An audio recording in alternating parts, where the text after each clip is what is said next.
Well guys, didn't really plan for this background, but something new, something different today. I did promise that I would give you a car show, but probably not expected to make it in an actual video. My house at the moment is being done with plumbing and there's literally no other room for me to record all day.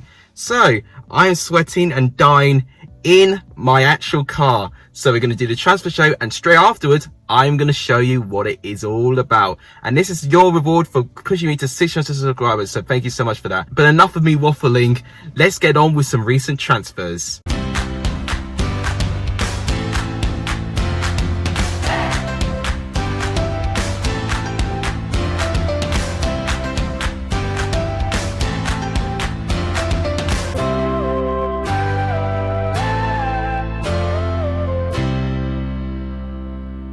First one is Emmanuel Fernandez, who's moved from Ramsgate to Peterborough. He's a centre-back.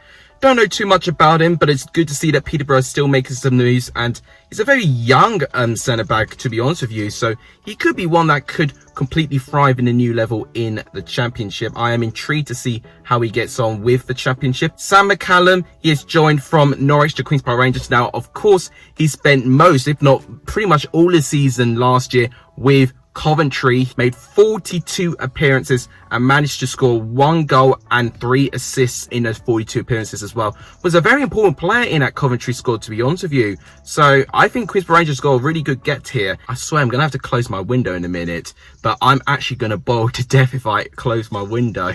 Alright, I've just closed the window, but honestly, I am going to die in a pool of sweat. So let's go through the rest of his video quickly. Next transfer, Jimmy Dunn. He managed to move from Burnley to Queen's Park Rangers. Very young defender once again, only scoring 1 goal for Burnley in his 3 appearances for Burnley last season. A move down to the Championship to Queen's Park Rangers, I think, will be good for him for some experience. He will definitely, for me, make a lot more appearances. And it'll be interesting to see if he does partner occasionally with Rob Dickie. I think that can make a pretty good partnership. Ryan Giles has now moved on to Cardiff City. Now, he was at 2 clubs last season. He started out on loan at Coventry and did all right, but then in the second half of the season he was at loan to Rotherham. Wolves just kept letting him go to Championship clubs, and for me, when he joined Rotherham especially, I actually thought he was really good there. He's a left-sided player, left back, can transition to left midfielder, so I'm intrigued to see what identity Mick McCarthy brings in, whether he's going to be a fullback or whether he may push him to be a bit more of an advanced player. Matt Clark has joined West Brom from Brighton. Obviously last season he joined Derby from Brighton, 42 appearances, and stat of the day, all of the 4 matches he wasn't in the Derby squad, Derby lost all 4 of them. So all of Derby's wins have come from when Matt Clark is in that squad. So he was a very important part in Derby's squad last year. And now he joins West Brom, and I'm really liking the strategy West Brom are going for. Nottingham Forest made the intriguing signing of Ethan Horvath, the goalkeeper from Club Brugge, to join Nottingham Forest. Now, this was a good deal because they got him on a free. I checked his market value on Transfermarkt and he was valued over £1 million. So the fact that Forest got him on a free, I think, is a brilliant deal for Nottingham Forest. He had a good number of years at Molde and won a couple of Norwegian titles. Then he spent the last couple of years with Club Brugge, obviously winning a couple of titles with Club Brugge as well, being the best club in Belgium at the moment. So potentially for experience-wise, I actually think Forest have got a pretty good player and can definitely rival Breeze Salmon for the #1 spot. Jayden Brown has left Huddersfield to join Sheffield Wednesday. He made 13 appearances for Huddersfield last season, actually was in the Huddersfield Academy and was given a good amount of opportunity to try and establish himself as a first team player. However, one thing that doesn't make me confident, he was in the Huddersfield squad that did lose 7-0 to Norwich last year. So BenHD really got the better of him, and it was quite embarrassing, that head-to-head battle between BenHD and Brown. I don't think Jayden Brown is going to have that sort of competition going down to League One with Sheffield Wednesday. I think as long as that game doesn't really affect him mentally, I think Jayden Brown can bounce back. Corey Evans, who's been at Blackburn Rovers for, I don't even know, 7-8 years. It's been a long time he has been at Blackburn Rovers, but he has finally left Blackburn to join Sunderland at 30 years of age. Sunderland making some big transfers at the moment, especially transfers with experience. And Corey Evans definitely has an abundance of experience with this Blackburn side especially. He's been with him thick and thin from Championship to League One as well, being a real servant to Blackburn actually. He's made over 267 Championship appearances, so now he joins League One Sunderland. He hasn't started nearly as much for Blackburn as he's used to, but he did actually feature for Blackburn last season as well. So we'll see, taking a step down can maybe elevate his performances. He is reaching 30 years old. He is a centre midfielder as well. So he's going to play a very important part. Could potentially play in around where Pritchard plays. Maybe Pritchard would be pushed a little bit more advanced for Sunderland. Could potentially fill the void of McGeady. It's fair to say Sunderland's squad's looking quite good at the moment. So I think any time for them to try and get back to the Championship, I think now's the time for Sunderland to try and get back to the Championship under Lee Johnson. So like Kai, for me, was one of the best League One players this season with Blackpool. He has gone back down to the Championship to help recently relegated Wycombe to try and get an immediate return to the Championship. He was so impressive. I even remember him, I think it was the 16-17 season, where he scored 12 goals for Brentford in the Championship. I mean, that season was an incredible season from Kai. It's not been too easy for him ever since that. I think the expectation just sometimes got the better of him. But he's actually made a good name for himself going down to League One with Blackpool, and he's had 7 goals and 8 assists for Blackpool last season. So he's had a terrific season with Blackpool, and he's definitely earned a great move. And I think Wycombe have got a real play on their hands. There was a lot of teams who wanted Kai, including some Championship teams. So fair play to Wycombe. They did well to attract Kai to that club. Admiral Musquet has left Leicester to join Luton. Of course, well known for Wycombe last season, where he scored 3 goals, where he joined in January. I think for me, he had really something good about him. Not only his potency going forward, but his physicality and just his press, I think, is something that Luton definitely crave for. Maybe he'll be the one who tries to fill in the void of James Collins. It won't be easy to do that. I think someone like Adebayo and Jordan Clark are also going to have very important roles as well. Carlos Mendes-Gomez as well is going to have an important role. So it's fair to say, Luton have got options going forward now. I'm really excited about Luton's squad at the moment. John Terrell's left Birmingham, managed to score 2 goals in his 16 appearances for Birmingham. Didn't really elevate it to the level I think we were going to expect. Of course, I talked about his transfer last year. He did all right for Hull, but never really was the same player. And I think it was the same over here. I think his stats for Birmingham were actually better than what he did with Hull, but at the same time, Birmingham weren't having a brilliant season themselves. Richard Keogh has managed to join Blackpool from Huddersfield Town. I think that's a great sign for Blackpool. I don't think he'll be featured much in terms of their defensive line, but for changing room and experience, I think he really is up there, Richard Keogh. I mean, when you've got over 200 appearances for Derby County, and for the fact he spent around 7 years with this Derby squad as well before things went wrong for him, he's definitely have a lot of Championship experiences. And for Blackpool, a team who's just recently been promoted to the Championship, what they need is experience, and Richard Keogh will provide that. So I think a very sensible transfer for Blackpool. 2 more transfers I want to talk about. Marc Guehi has left Chelsea to join Crystal Palace. Now, the reason why I think it's relevant, because of course Marc Guehi did spend 1.5 seasons on loan from Chelsea to Swansea, and Swansea I think did want to try and get him back. But right now, if you look at that squad, especially that playoff final squad that Swansea have had, it's just been picked apart from all positions, from the wide players of Ayew to the defensive positions like Guehi now. How much more is that Swansea squad going to get picked away?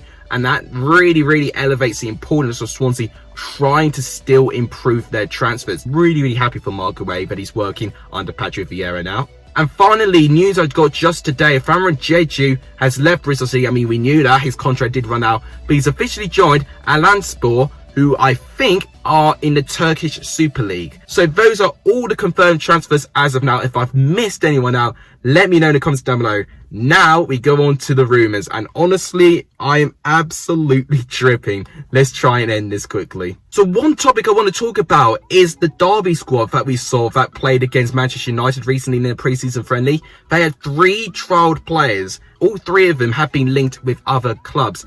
Phil Jagielka, Ravel Morrison and Richard Stearman. That for me is really interesting. So Jagielka and Morrison, obviously 2 from Sheffield United that have departed.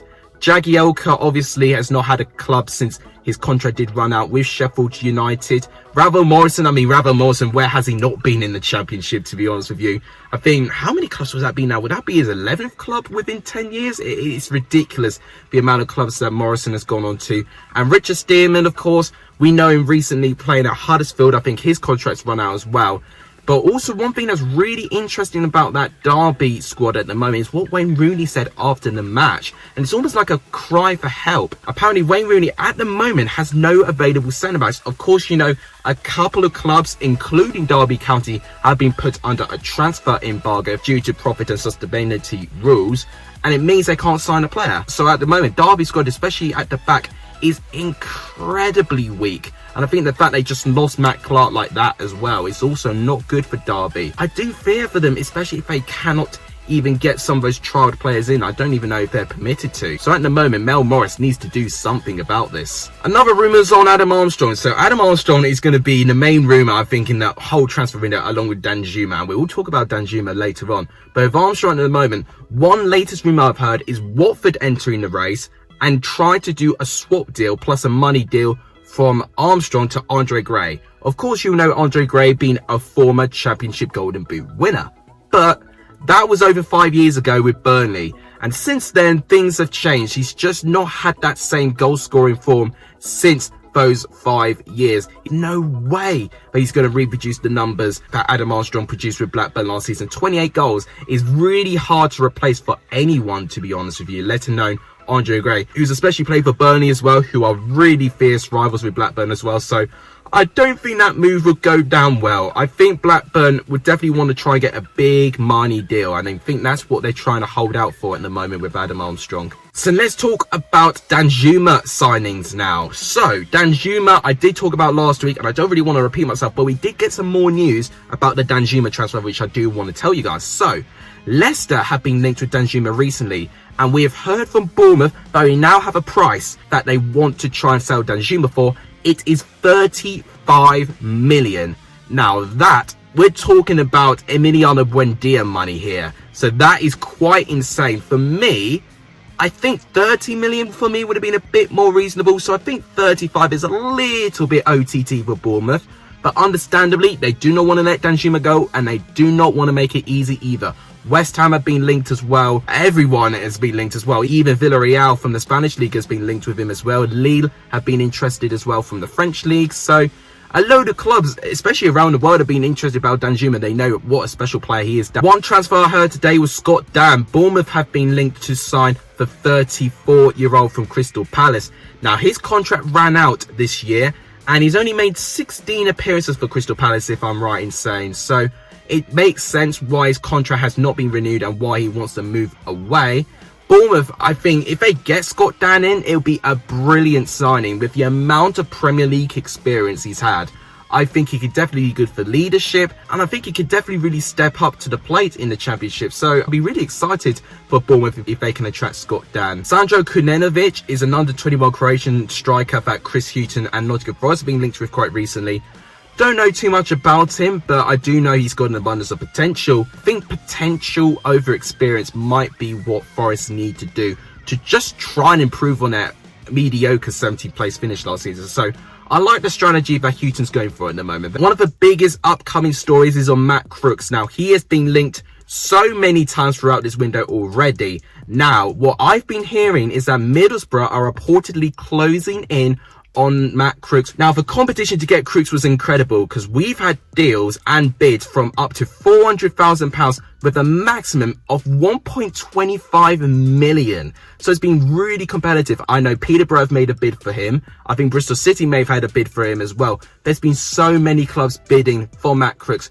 But for what I've seen, Crooks is set to undergo a medical for Middlesbrough today. So I think Matt Crooks might be confirmed as a Middlesbrough player very, very soon, which I think will be a great signing, and it'll be a perfect striker for Neil Warnock as well, based on his strategy with set pieces as well. So Matt Crooks, I think, definitely will be a great signing for Middlesbrough. Two more rumours to go on, and they're two goalkeepers. Bournemouth's Asmir Begovic, for what I know, is closing in on a move to Everton, and for what I know, I think he's had a medical and he's passed it as well. So I think that will also be confirmed very, very soon as well, that Begovic will be going to Everton. I think for how important that Begovic was with Bournemouth, I think it was going to be very, very difficult for Bournemouth to keep hold of him. Final link, which I think is a bit bizarre. Chelsea have been linked with Marcus Bettinelli. Now, we've been talking about Bettinelli briefly. Where is he going to go? Because obviously his contract with Middlesbrough has run out. Now, we had been linked with Bettinelli, I think 6 years ago, where we were trying to find more goalkeepers, you know, when Petr Cech was entering his heyday and we wanted more options. He was our backup option if we couldn't get Courtois. So it was really interesting for me. Now we're linked with him again. Obviously, Willy Caballero has recently left Chelsea because his contract has run out. So maybe he'll be third choice goalkeeper if we can get Bettinelli in. I mean, he won't have to move too far, Fulham to Chelsea, of course.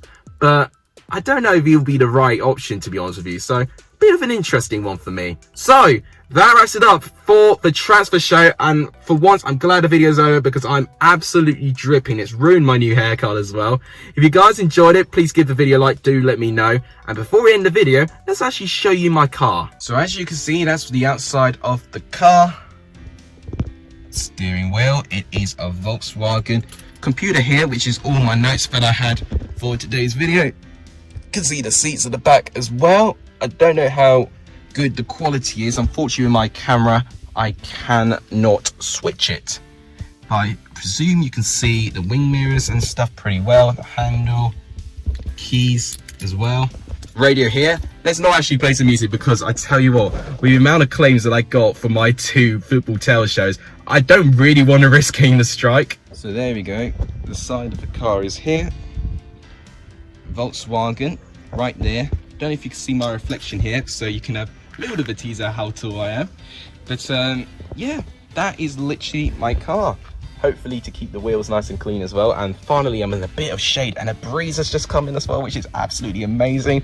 Recording in 30-degree weather ain't easy. But thank you guys so much for watching. If you guys enjoyed it, please give the video a like. It does tremendously help. Please subscribe if you're new. It does really help the channel. If you want to see more videos in my car, do let me know in the comments down below and I'll consider it. And please share the channel as well. It does really help. Thank you guys so much for watching. You guys are legendary if you saw the end of this video. And as always, I'll see you guys very soon. Now, I need to have an ice cream or something. Take care.